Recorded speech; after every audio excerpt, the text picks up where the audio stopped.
Just before this radio show began, I had a memory of a time where I was just driving down the road and I was filled with a sense of wanting truth. And when I was struck by this urgency of wanting truth, I engaged a kind of inquiry process. And although I don't remember all the particulars of exactly how I did it, what I did was I was sensing into that wanting and in particularly asking, what is it that I want most of all?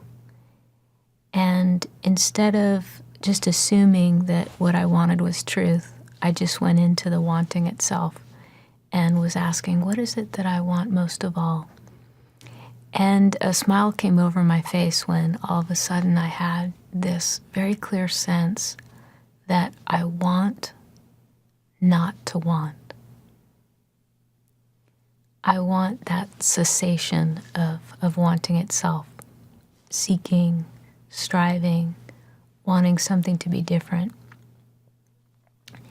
And I'd like to share that little vignette of my life to begin this program, in particular because someone wrote in and asked if I would speak to his situation where he's really taken by this question, who am I?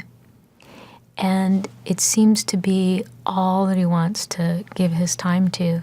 And yet he's asking, how is it that he try to be free of wanting to know the answer? Excuse me, I just double check his words. How am I to let go of wanting the answer to this question, who am I? And a part of what I wanted to point to this evening was to really sense what is this nature of wanting and what can we learn about it? What can we learn about ourselves from the presence of that wanting energy? One thing that's possible to do, which I found really valuable, is to sense if the wanting is registering somewhere in your body.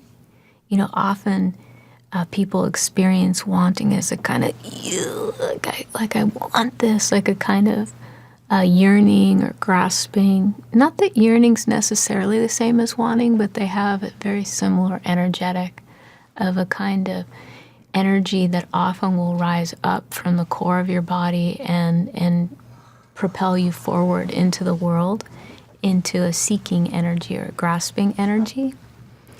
And one time when I was listening to Adya speak about the nature of yearning and how yearning can be an opportunity to sense what the source of yearning is by tracing that energy back, down, and in to its origination, was a pointer that has also helped me with this sense of wanting, that wanting often registers in the body in certain ways. It may register differently for you than for me, but as I've been describing it, it often rises up and out, and that energy goes out into the manifest world to seek a satisfaction in experience, in material possessions, in whatever it might be.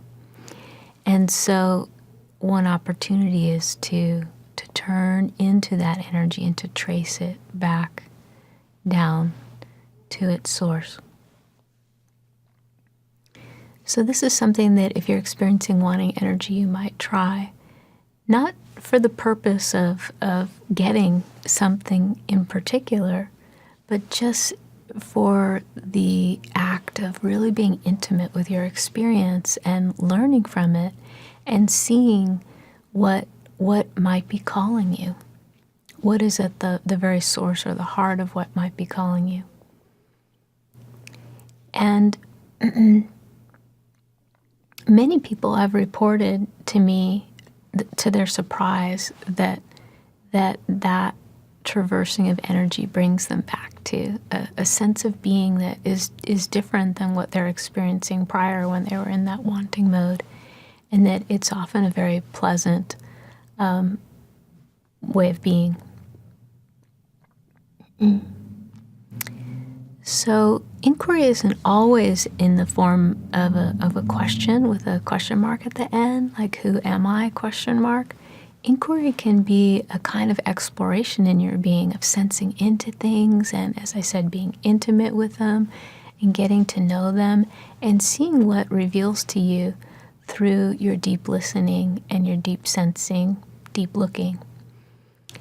And so inquiry is much broader when we think of it as an attitude of curiosity and interest and a kind of innocent discovery.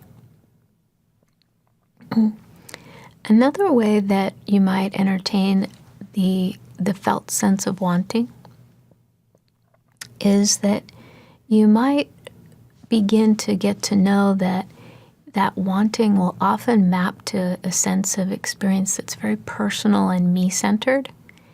And often I describe the me-centered experience as this almost like a vortex where the constellations of our desires and our concerns and what we're tracking and managing to like defend against or assert ourselves in opposition to, and all of those energies that may create the type of me experience that's more fraught with struggle or suffering will often feel like it's almost like a vortex that we get pulled into, to where we have this sense that the me is at the center of our whole reality, and that it's hard to perceive anything outside of that me-centered paradigm and its concerns and desires. So if you sense that this wanting is somehow part of that construct, then you might consider that in order to know what is outside of wanting or free of wanting, that really requires bringing in a sense of a different paradigm, a paradigm of being that's not me-centric. And so one way you might explore that is to ask an inquiry question such as, what is free of wanting right now? What in my experience is free of wanting right now?